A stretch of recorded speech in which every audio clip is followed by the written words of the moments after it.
आज हम लोग प्राचीन भारत का इतिहास का हम लोग जैन धर्म पढ़ेंगे। ठीक, हम लोग बौद्ध धर्म तक क्वेश्चन पढ़ चुके थे। आज हम लोग पढ़ेंगे जैन धर्म का। ठीक, पहला है जैन धर्म से क्वेश्चन है। टोटली क्वेश्चन आज जैन धर्म का करीब 45 क्वेश्चन है। ठीक ना, करीब 45 क्वेश्चन है जैन धर्म का आज। पहला है, महावीर स्वामी का जन्म से संबंधित कौन सा कथन सही है। मतलब जो महावीर थे हमारे वर्धमान महावीर, उनका जन्म से कौन सा कथन सही है। ठीक ना, कौन सा कथन सही है निकालना है। तो पहला है 599 BC में। तो हम लोग जानते हैं कि बिहार में जाएंगे। ये हमारा बिहार है, ये उत्तरी बिहार, ये दक्षिणी बिहार, ये गंगा नदी है। इसी पटना से पार करेंगे वैशाली में, तहीं पर ही कुंडग्राम है। ठीक ना, जिसको कुंडवन भी बोलते हैं, कुंडवन भी। ठीक, यही हम लोग पार करेंगे गंगा नदी, तो वैशाली में वही उनका जन्म हुआ है। तो 599 BC में। तो पहला है 599 BC, या इसी को बोलते हैं 540 BC भी। अब नया NCERT या इसको जैन स्रोतों के अनुसार इसको मानता है, चीनी स्रोतों के अनुसार। तो 599 BC या 540 BC। ठीक, तो नया सब NCERT अभी इसको डाल रहा है। तो 540 BC में पहले था। तो दोनों में से कोई आएगा मार देना। ठीक, वो दोनों सही होगा आंसर। दोनों नहीं, जब भी रहेगा तो दोनों नहीं रहेगा, या तो 599 BC रहेगा या तो 540 BC रहेगा। ठीक, वर्तमान में इसी को दर्शा रहा है। तो 599 BC में या 540 BC में कुंडग्राम में हुआ था, जो कुंडग्राम आज पड़ता है वैशाली में, जिसको कुंडवन भी बोलते हैं हम लोग। ठीक, वहीं पर इनका एक जन्म हुआ था ज्ञात्रिक वंश में। ठीक, इनका जन्म बिहार में हुआ। तो बताइए वैशाली कहाँ पड़ता है, बिहार में। तो इसलिए इनका जन्म कहाँ होता है, बिहार में। तो ये भी सही है, ये भी सही है। इनका जन्म ज्ञात्रिक कुल में हुआ था। तो ज्ञात्रिक जो क्षत्रिय कुल से था, वहीं पर इनका क्या हुआ था, जन्म हुआ था। ठीक, ये ठीक ना, महावीर का जन्म वहीं पर हुआ था। तो महावीर का जन्म कहाँ हुआ था, वैशाली के कुंडग्राम में। कब हुआ था, 599 BC बोलो या 540 BC बोलो। कौन कुल में, ज्ञात्रिक कुल में हुआ था।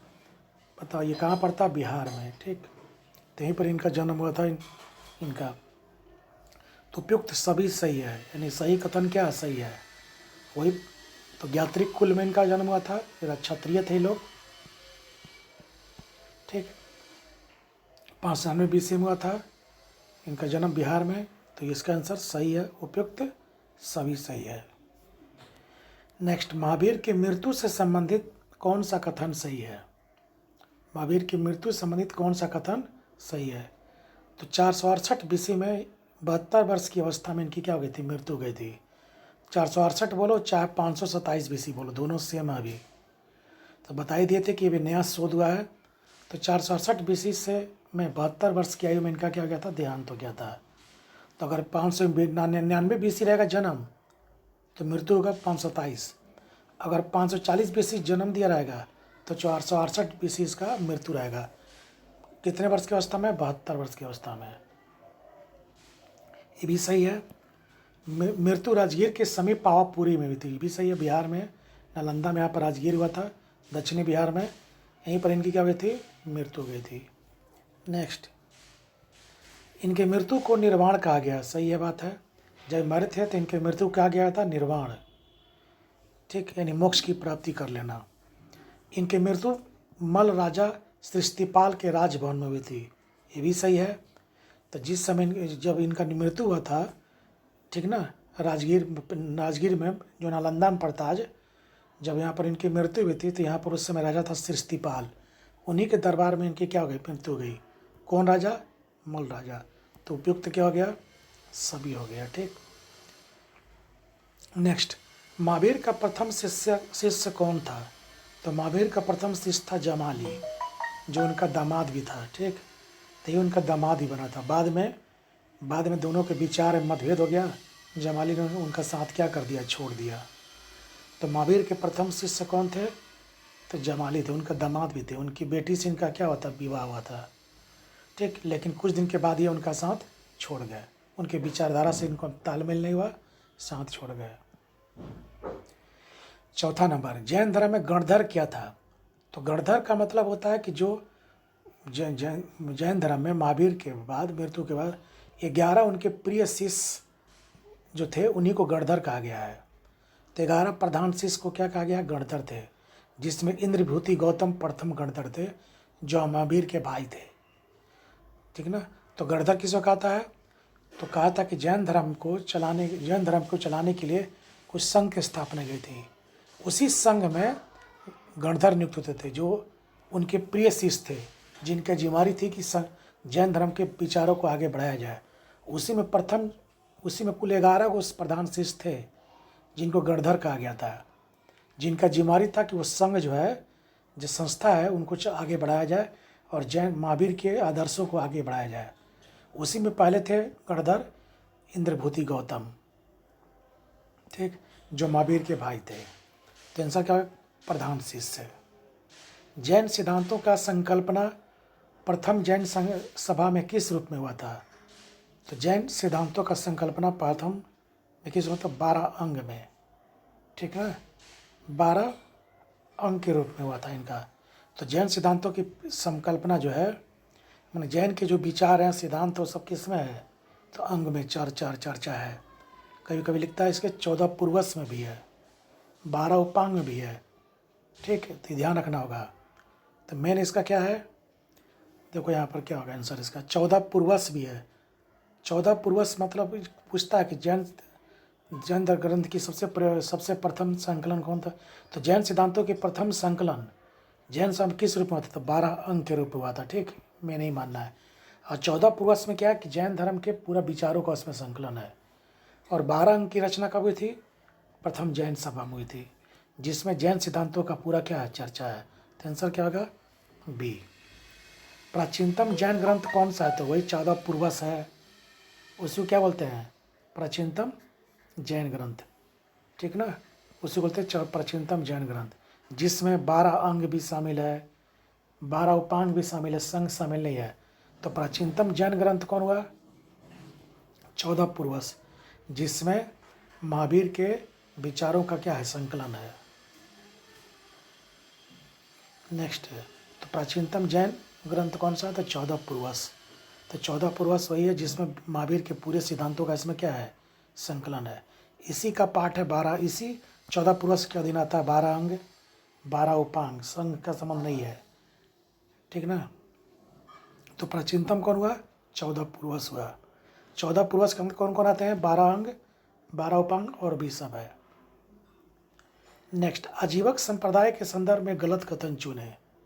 तो आजीवक संप्रदाय एक प्रकार, तो आजीवक क्या था? तो महावीर के जो अनुयायी थे, महावीर के जो शिष्य थे, चेला था, जिसका नाम था मखली पुत्र गोशाल।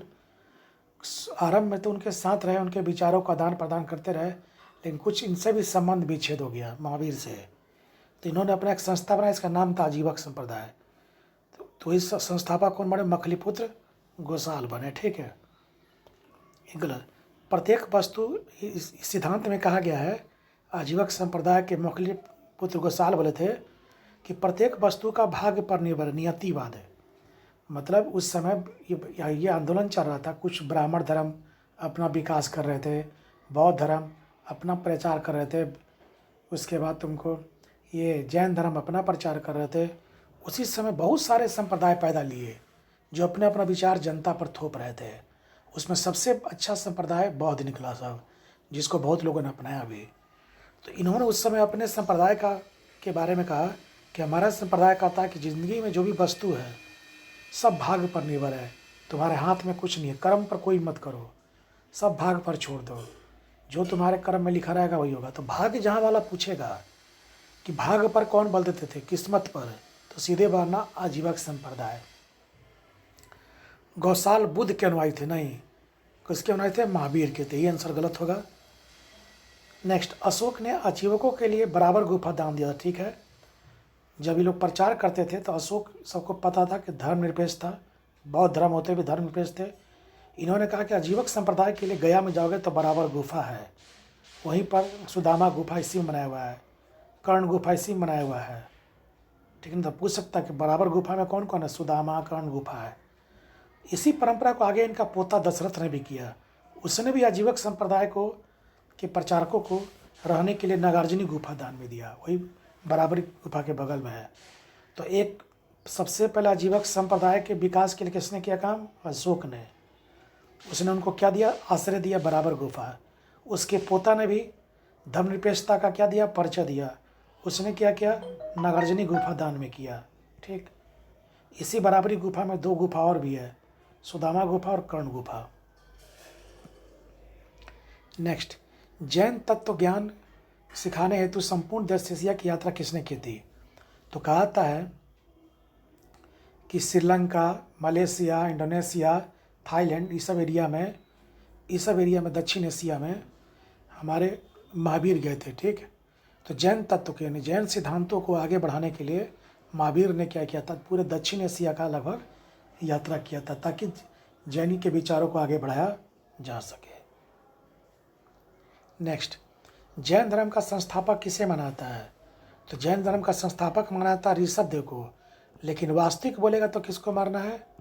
महावीर को, क्योंकि इन्होंने ही जैन धर्म को एक नई ऊंचाई पर क्या किया? पहुंचाया। ठीक, जब इन्होंने 4 व्रत में एक 5वां व्रत ब्रह्मचर्य जोड़ा था। ठीक, 5 व्रत क्या था? पहले सत्य बोलना है, अस्तेय चोरी नहीं करना है, अहिंसा हिंसा नहीं करना है। ठीक ना, उसके बाद तो पहला सत्य, अस्तेय, अहिंसा, अपरिग्रह, धन संचय नहीं करना है, और ब्रह्मचर्य वर्ड जुड़ा था। तो 5वां वर्ड कौन जुड़े थे? ब्रह्मचर्य, इसी को कहते पंच अणुव्रत है। तो 4 अणुव्रत में 5वां अणुव्रत कौन जुड़ा था? ब्रह्मचर्य जुड़ा था।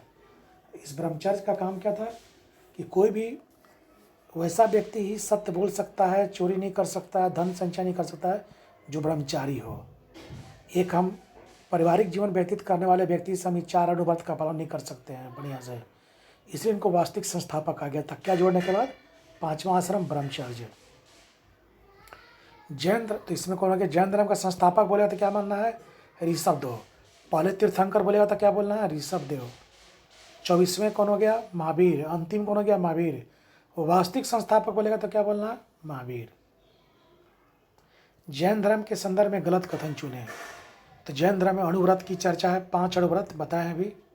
4 का किया था पार्श्वनाथ ने, और 1 जोड़ा था ब्रह्मचर्य महावीर ने, इसलिए इसको वास्तविक संस्थापक कहा गया है।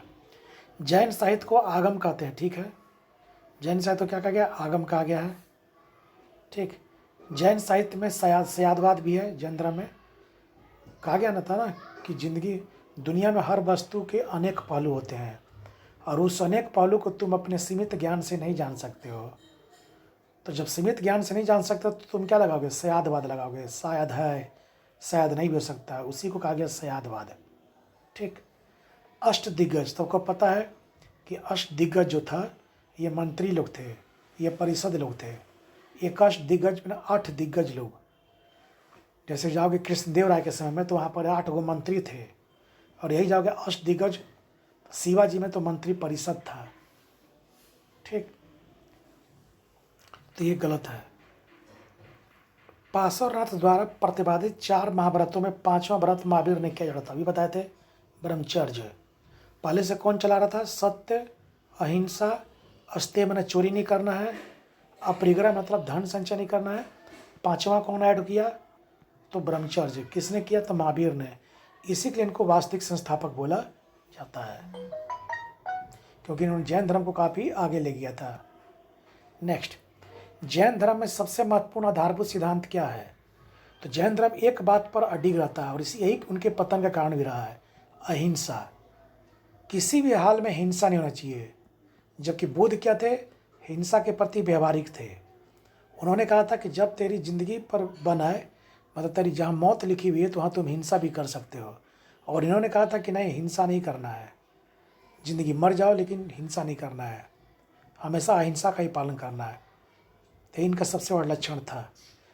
जबकि बुद्ध इसके प्रति व्यवहारिक थे कि जब तुम क्या करो, जब तुम्हारे को हिंसा करने की जरूरत पड़े तो हिंसा कर सकते हो, लेकिन समान तौर पर हिंसा नहीं करनी है, ये बुद्ध बोले थे। 13 में है मैच करना। महावीर का मूल नाम क्या था? वर्धमान था। महावीर ने शिक्षा अपना किस भाषा में दिए थे? प्राकृत, क्योंकि आम जन की भाषा थी, लोगों को जल्दी समझ में आए। ले जाओ। ठीक। प्रथम जैन सभा कहाँ हुआ था? पाटलिपुत्रा में। ठीक। तीर्थंकर शब्द का संबंध किससे है? जैन धर्म से है। जैन धर्म में जो सबसे ऊंचा पद था उसको तीर्थंकर बुलाता है। ठीक ना, तीर्थंकर से था जैन धर्म में। तीर्थंकर मतलब जैन में जो गुरु लोग थे जो जैन धर्म का संचालन करते थे उनको तीर्थंकर बुलाता है। जैन धर्म में केवल का अर्थ क्या होता है? सर्वोच्च ज्ञान। जब महावीर को ज्ञान की प्राप्ति हुई थी ऋजुपालिका नदी के किनारे, उनको जब ज्ञान की प्राप्ति हुई तो उस ज्ञान की प्राप्ति को कहा गया था केवल कहा गया था। ठीक ना, केवल का मतलब होता है कि उनको सर्वोच्च ज्ञान का प्राप्ति हो गया कि सुख दुख क्या है इस सब के बारे में। महावीर की मृत्यु मल महाजनपद में, ठीक, राजधानी पावापुरी में हुई थी। वर्तमान में किस जिले में है? तो वर्तमान में नालंदा जिले में है। कहाँ पर है ये?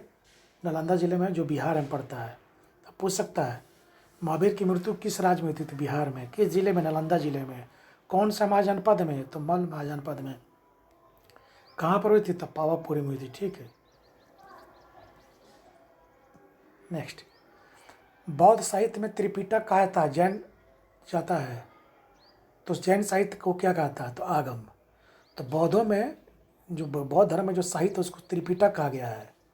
तो जैन धर्म में जो साहित्य उसको क्या कहा? आगम कहा गया, सिद्धांत जिसको कहता है। ठीक ना, तो जैन धर्म में क्या कहा गया? आगम कहा गया है। और बौद्ध धर्म इसको जैन धर्म में क्या गया? इसको आगम कहा गया। बौद्ध धर्म इसको त्रिपिटक है। यानी बौद्ध धर्म में जितने भी साहित्य हैं उनको त्रिपिटक कहता है और जैन धर्म में जितने भी साहित्य उनको बुलाता है आगम। इसी दोनों में बुद्ध के, इसमें बुद्ध के सिद्धांत नियम और इसमें महावीर के सिद्धांत नियम की चर्चा है। कौन एक शासक ने जीवन के अंतिम दिनों में जैन धर्म अपनाया था? तो चंद्रगुप्त मौर्य ने क्या अपनाया था? जैन धर्म। तो कहा था कि भद्रबाहु के संपर्क में आकर, जो जैन गुरु थे उन्हीं के संपर्क में आकर ये क्या बन गया था? मौर्य बन गया। चंद्रगुप्त मौर्य क्या बन गया था? जैन धर्म को अपना लिया था।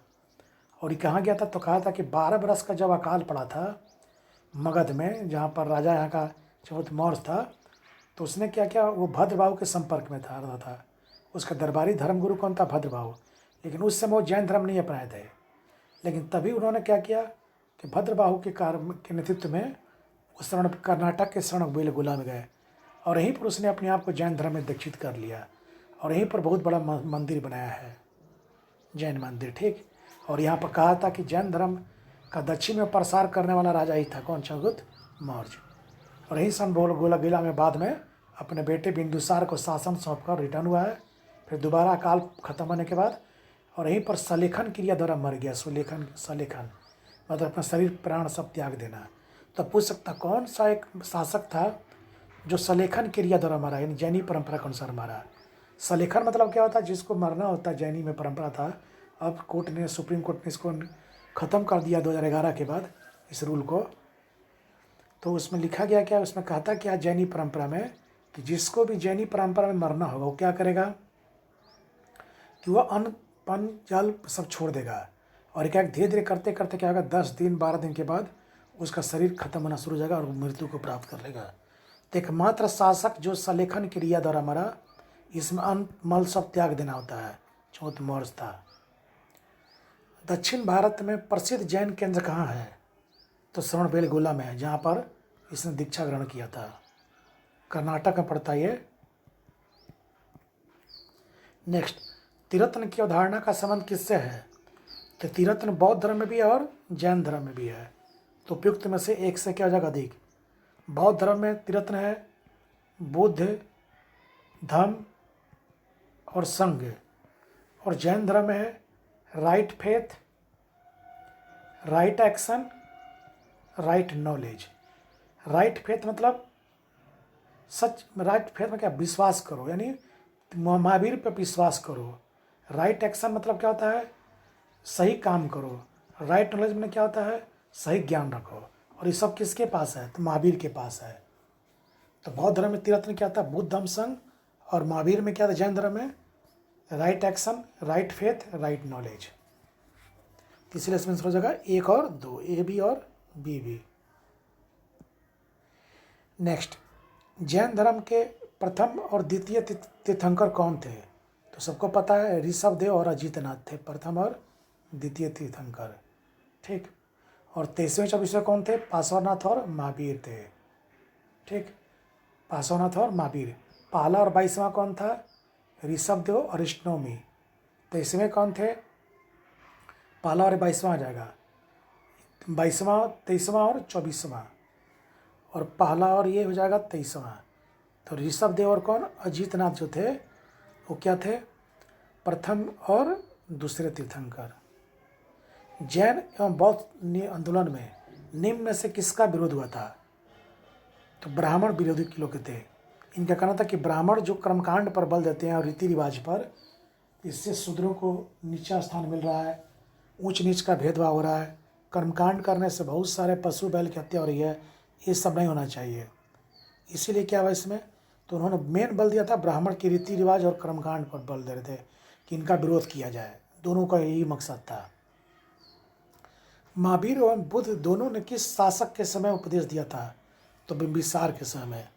इसका कहने का मतलब है कि महावीर और बुद्ध किस शासक के समकालिक थे? तो बिंबिसार, जो हर्यक वंश का था, जिसके बारे में कहता है कि पहला ऐसा शासक था जिसने अस्थायी सेना गठन किया था। निम्न में से किस स्थल को का संबंध जैन धर्म से है? कपिलवस्तु तो बुद्ध से है, जहाँ उनका जन्म हुआ था। श्रावस्ती, जहाँ उन्होंने सर्वाधिक बार बुद्ध ने किया कि 21 बार यहीं पर उन्होंने प्रवचन दिया था। प्रयाग का संबंध किसी से नहीं है। पावापुरी का संबंध है महावीर से, जहाँ पर इनकी मृत्यु हुई थी, ठीक। नेक्स्ट, कौन कथन सही है? कथन सही चुनना है। जैन धर्म में कर्म और पुनर्जन्म में विश्वास था, ठीक है। जैसा कर्म करोगे वैसा तुमको स्थान मिलेगा समाज में। पुनर्जन्म भी होता था, लेकिन चेतना का होता था, आत्मा का नहीं। चेतना मतलब कि जैसे मान लो आज हम गांधी जी हैं, मर गए, तो आज जो भी गांधी जी का विचारधारा होगा वो आज जिंदा हो सकता है, लेकिन गांधी जी दोबारा पैदा नहीं हो सकते हैं। वही होता है चेतना का पुनर्जन्म। श्वेतांबर श्वेत वस्त्र पहनते थे, ठीक है, और दिगंबर पीला वस्त्र, ठीक ना। सभी सजीव और पदार्थ में आत्मा है। जैनियों का कहना था कि सभी सजीव और पदार्थ में आत्मा। इसी लोग कहते थे कि जब मिट्टी खोदोगे ना, मिट्टी जब खोदोगे तो उसमें भी आत्मा होता, भी रोता है, ठीक ना। सजीव सभी, चाहे सजीव हो चाहे निर्जीव हो, सब पदार्थों में आत्मा बताए थे, जबकि ब्राह्मण केवल सजीव पदार्थ में बता रहे थे। पारसनाथ जैन धर्म का प्रसिद्ध स्थल है, ठीक है। यहीं पर पार्श्वनाथ के नाम पर इसका नाम संत पड़ा था, जो झारखंड के आज गिरिडीह जिले में पड़ता है। 1365 मीटर ऊंचाई पर है ये। उपयुक्त सभी, कौन कथन सही है? सही सभी कथन क्या है? सही है, जो जैन धर्म के संदर्भ में है। 24वां, जैन धर्म में कौन एक त्रिरत्न में शामिल नहीं था? जैन धर्म बताए थे राइट नॉलेज था ही, राइट एक्शन था ही, राइट फेथ था ही, सम्यक ईश्वर नहीं था। समेत शिखर का संबंध किस जैन तीर्थंकर से है? तो पार्श्वनाथ का जो पहाड़ी है उसी पर समेत शिखर ही बोलते हैं उसको हम लोग। नेक्स्ट, पार्श्वनाथ के संदर्भ में एक उपयुक्त गलत कथन चुने। इन्हें 23वें तीर्थंकर से संबोधित किया था, बिल्कुल सही है, 23वें थे ये। इनका चिन्ह सर्प है, भी सही है। इनका जन्म वाराणसी में हुआ था, भी सही है, उस अश्वसेन के दरबार में। इनकी अनुवायु दिगंबर कहलाए, गलत है। इनके अनुयायी क्या कहलाते हैं? श्वेतांबर। और महावीर के अनुयायी दिगंबर। दिगंबर मतलब जो नग्न रहने वाले, और श्वेतांबर मतलब जो श्वेत कपड़ा पहनने वाले। निम्न में से कौन एक जैन तीर्थंकर नहीं था? संभवनाथ थे ही। तो 24 तीर्थंकर वे थे ना, जिनकी चर्चा कल्प सूत्र में है। 24वें तीर्थंकर की चर्चा जैनी ग्रंथ कल्प सूत्र में है। संभवनाथ थे ही, शांतिनाथ थे ही, नेमिनाथ थे ही, केशव कमलिन नहीं थे। जैन धर्म में पूर्ण ज्ञान को क्या कहता है? तो पूर्ण ज्ञान को कैवल्य कहा गया है, सर्वोच्च ज्ञान इसको बोलते हैं हम लोग।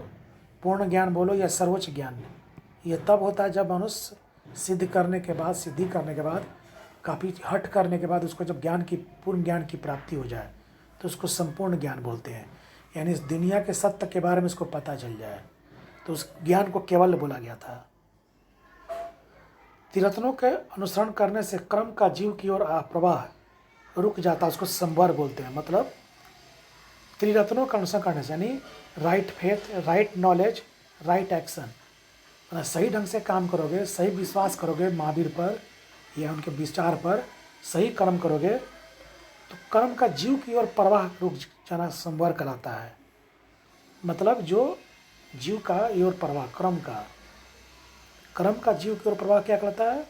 संवर कहलाता है। संवर मतलब तीर्थन अच्छे करने से, कर्म करने से जीव की ओर प्रवाह, माने जो खराब चीज़ है, गलत चीज़ है, उसकी ओर न जाना ही क्या कहलाता है? संवर कहलाता है। सयादवाद अभी बताए थे जी। अनेकांतवाद सप्तभंगी या सापेक्षता का सिद्धांत है। किससे है? तो जैन धर्म से है। अभी बताए थे कि दुनिया में जितने भी विषय हैं उसके अनेक पहलू है। अनेक पहलू होने के कारण उसका नाम पड़ा अनेकांतवाद। और मनुष्य का ज्ञान सीमित है, सीमित होने के कारण इसके सभी पहलुओं को नहीं जान सकता, तो उसमें वो शायदवाद शब्द लगाता है। शायद शब्द की शायद हो भी सकता है। मान लो इससे पेन है, तो पेन है कि नहीं इस पर मनुष्य का सीमित ज्ञान है, तो मनुष्य कहेगा हो भी सकता है, पेन नहीं हो सकता है। तो इसका मतलब क्या हुआ? शायद हुआ, तो शायद शब्द लगाया। और कितनी बार शायद शब्द लगाया? 7 बार। शायद है, शायद नहीं हो सकता है, शायद होना भी चाहिए, शायद नहीं होना चाहिए, शायद संभव है। तो 7 बार लगाएगा तो उसको बोलते हैं सप्तभंगी।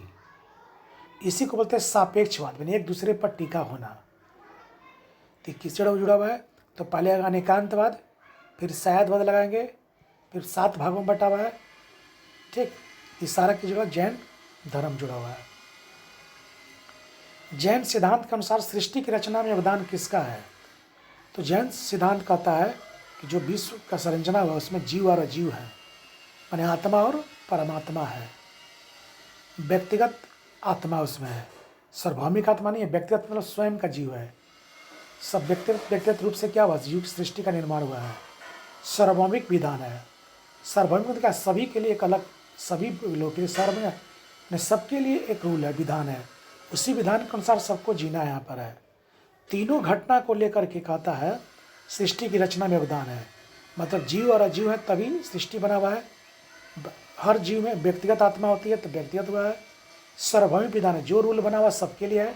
जैसे सूर्य देवता डूबेंगे तो सबके लिए डूबेंगे, वर्षा सबके लिए होगी, तो विधान क्या? सबके लिए है। इसी से सृष्टि का क्या रचना हुआ है। इन सृष्टि में जितने भी रूल बने हुए सब सार्वभौमिक यूनिवर्सल है। इसको किसी ने बनाया नहीं, अपने से सृष्टि चले आ रहा है। ठीक, नेक्स्ट, श्रवण बेलगोला में गोविंदेश्वर प्रतिमा का निर्माण किसने कराया था? तो श्रवण में चामुंडराय ने कराया था। कर्नाटक में का शासक था, उसी ने क्या कराया था? इसको गुप्तेश्वर मंदिर का निर्माण कराया था। सुदामा गुफा, कर्ण चौपड़ गुफा का निर्माणकर्ता अशोक था। किस संप्रदाय से है? तो जैन संप्रदाय से है। तो कभी बताए थे कि अशोक ने, जो अशोक धर्मनिरपेक्ष था, आजीवक संप्रदाय के लोग भी बताए थे जिन्होंने कहा था कि दुनिया में भाग्य पर टिका हुआ है। तो उसके जो प्रचारक थे उनको रहने के लिए इन्होंने गया के बराबर में गुफा में दान दिया। और वहीं बराबर की गुफा में 2 गुफा है, एक सुदामा गुफा, कर्ण चौपड़ गुफा।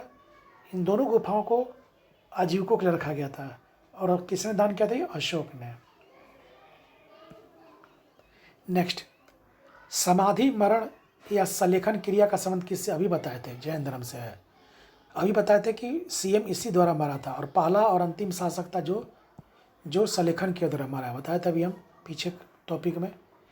महावीर ने मोक्ष की प्राप्ति हेतु बल दिया था, कठोर तपस्या। बोला था कि मोक्ष मतलब क्या होता है? जीवन सुख दुख से छुटकारा पा लेना। तुमको अपने इंद्रियों पर तभी कमांड हो सकता है जब तुम कठोर तपस्या करोगे। इसीलिए कहा था कि तीर्थंकर जो सबसे ऊपर था, तो 24 के बाद कोई तीर्थंकर क्यों नहीं हुआ था? बताए हूँ, क्लास में बताए हैं।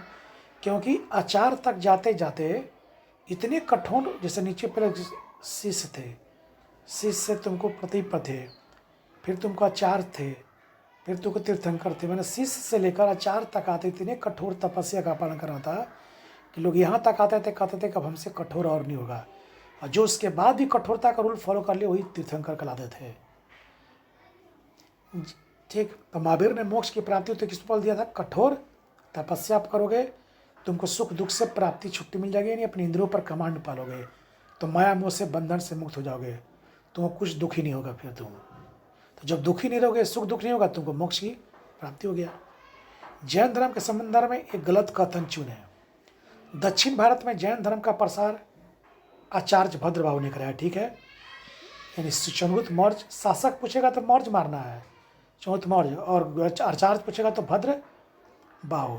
यही चंद्रगुप्त मौर्य का धार्मिक गुरु था भद्र बाहु। दोनों दक्षिण में है और दोनों ने जैन धर्म का क्या किया, प्रसार किया। तो आचार्य बोलेगा तो भद्र बाहु मारना, और शासक बोलेगा तो चंद्रगुप्त मौर्य। भद्र बाहु के समर्थक को दिगंबर भी कहा जाता है, ठीक है, सही है। भद्र बाहु के समर्थक क्या कहता, दिगंबर भी। यह पूछेगा, राजा बोलेगा तो, अगर महावीर बोलेगा तो उसमें महावीर मारना है, और धर्मगुरु बोलेगा तो भद्रबाहु। खारवेल द्वारा उदयगिरी में, जो उड़ीसा में पड़ता है, वहीं पर जैन भिक्षु का निवास बनाया गया, भी सही है। चित्र पूजा और मूर्ति पूजा आरंभ में प्रचलन में था ही नहीं है, ये बाद में पूजने लगे लोग। बाद में जब महावीर मर गए तो जैनियों में विकृति आ गई, मांस भक्षण करने लगे, मूर्ति पूजा करने लगे। तो उस समय वर्जनियान संप्रदाय हुआ था, कहता 7वीं शताब्दी में बौद्ध धर्म का, उसी का प्रभाव इन लोग पर ही पड़ा, क्योंकि संगत से गुण होते, संगत से गुण जाता है। तो इन्होंने, इन लोग का भी बाद में क्या हो गया, आरंभ में नहीं था। देखो क्वेश्चन अगर पूछेगा चित्र पूजा और मूर्ति पूजा प्रचलन नहीं था, तो आंसर गलत हो जाएगा। चित्र पूजा और मूर्ति पूजा आरंभ में नहीं था, लेकिन बाद में जैनियों में आ गया ये। तो कब नहीं था, आरंभ में नहीं था, कब था, बाद में, यानी 7वीं शताब्दी में आकर ये इन लोग हो गया। अचरांग सूत्र का संबंध किस धर्म से है, तो जैन धर्म से है। अचरांग सूत्र उनका एक ग्रंथ है, उस सूत्र का संबंध किससे है, जैन धर्म से है। तो अभी बताए थे कि बौद्ध साहित्य को त्रिपिटक बुलाता है और जैन साहित्य को आगम बुलाता है, तो वही जैन साहित्य अचरांग सूत्र क्या आगम है। नेक्स्ट, प्रथम जैन सम्मेलन। जैन धर्म में 2 सम्मेलन हुआ था, एक पाटलिपुत्रा में, एक गुजरात के बल्लभी में। एक था भद्रबाहु, एक था, ठीक ना, एक था शुरुआत में भद्रबाहु क्या था, और इसका देवाधीश शरमण क्या था, ठीक। स्थूल भद्र, प्रथम जैन सम्मेलन में विभाजन के समय में श्वेतांबर संप्रदाय का संस्थापक कौन था, स्थूल भद्र। और दिगंबर कौन था, भद्रबाहु। दिगंबर बोलना तो क्या बोलना, भद्रबाहु, और श्वेतांबर बोलेगा तो स्थूल भद्र। स से श्वेतांबर, स से स्थूल भद्र, भद्रबाहु, दिगंबर, ठीक। यापनीय संप्रदाय जैन धर्म में किस शाखा से थे, दिगंबर से है। ये लोग भी नग्न रहते थे, कौन लोग, यापनीय संप्रदाय भी। तो दिगंबर का संबंध किससे है, यापनीय संप्रदाय से, जो नग्न रहते थे इन्हीं की तरह। जैन सिद्धांतों को 12 अंगों में संकलन किया गया था, किस सम्मेलन में, तो प्रथम सम्मेलन में। अभी बताया था कि जैन महावीर द्वारा दिए गए जितने भी रूल रेगुलेशन थे, उनको 12 अंगों में क्या किया गया है, यानी 12 किताबों में उसको संकलित किया गया है, प्रथम सम्मेलन में ही। तो वो बताए थे जैन धर्म में 2 सम्मेलन होते हैं, प्रथम कहाँ पर हुआ है, तो पाटलिपुत्रा में। तो पूछ देगा कि 12 अंगों का संकलन कहाँ होता, तो पाटलिपुत्रा में। किस सम्मेलन में, तो प्रथम सम्मेलन में। प्रथम सम्मेलन का अध्यक्षता कौन किया था, भद्रबाहु ने, ठीक ना। नेक्स्ट, चौथ मौर्य के समय में पाटलिपुत्रा में प्रथम संगति की अध्यक्षता किसने की थी, तो भद्रबाहु ने। बादशाह कौन था समय, चौथ मौर्य। कहाँ हुआ था, पाटलिपुत्रा में। इसी में क्या, तो 12 अंगों की क्या हुई थी, को किताबी रूप दिया गया था, जिसमें महावीर के बहुत सारे सिद्धांत की चर्चा है। नेक्स्ट, मैच करें। प्रथम जैन भिक्षुणी कौन थी, चंद्रना थी, जो वैशाली की थी। प्रथम गणधर कौन था, जो प्रथम शिष्य इंद्रभूति गौतम महावीर का भाई थे। प्रथम उपदेश कहाँ दिया थे, विपलांचल पहाड़ी, जो यहीं पर उन्होंने संघ ही बनाया था, और अपना अंतिम शायद प्रवचन भी यहीं पर दिया था उन्होंने, जबकि महावीर का बुद्ध का अलग था। प्रथम उपदेश कहाँ था, विपलांचल पहाड़ी, जो राजगीर में पड़ता है, वहीं पर दिए थे। यहीं पर उन्होंने संघ ही बनाया था, और यहीं पर उन्होंने अपना अंतिम उपदेश भी दिया था। ज्ञान प्राप्ति महावीर कहाँ हुई थी, जुम्बिका ग्राम में, साल वृक्ष के नीचे हुई थी। किनको, ज्ञान प्राप्ति, ठीक, जो आज झारखंड में पड़ता है, पार्श्वनाथ की पहाड़ी के पास। महावीर के 12 वर्ष की कठोर तपस्या, बताए थे कि 30 वर्ष में घर त्यागे थे। अब 12 वर्ष की कठोर तपस्या के बाद 42वें वर्ष में उनको ज्ञान की प्राप्ति हुई, बताए थे, ऋजुपालिका नदी के पास। जुम्बिका ग्राम के पास ऋजुपालिका नदी के पास जो आज पड़ता है गया में, क्या कहते हैं, ये पारसनाथ में पड़ता है, उसी को केवल कहा गया ज्ञान। ठीक, तो महावीर के 12 वर्ष की कठोर तपस्या का वर्णन किस पुस्तक में है? तो चरांग सूत्र में भी है और कल्प सूत्र में भी है। तो आंसर हो गया A+B। इसी 12 वर्ष की कठोर तपस्या के कारण वो महावीर कहलाए थे। ठीक, महावीर को गृह त्याग कारण क्या कहा गया था? यति कहा गया है। तो महावीर को गृह त्याग को के कारण को क्या कहा गया था? यति। 24 तीर्थंकरों की चर्चा भी बताए थे, किसमें है? तो कल्प सूत्र में है। तो जैन धर्म में 24 तीर्थंकर हुए। कोई पूछ देगा कि 25वां क्यों नहीं हुआ कोई, तो भी बताना कि आचार्य के बाद, अवतार के बाद तीर्थंकर का पद था। आचार्य तक आते इतना कठोर नियम का फॉलो कराया था कि आचार्य बनना भी लोग को मुश्किल था। इसके बाद लोग करते थे कठोर नियम का, अब हमसे पालन नहीं होगा, तो ना करेंगे पालन, ना तीर्थंकर कहलाएंगे। तो कुल आज 45 क्वेश्चन था, इसको देख लेना सब। ठीक, तो लगभग इसी सबसे क्वेश्चन से इधर उधर घुमा घुमा के देते रहता है। ठीक, धन्यवाद।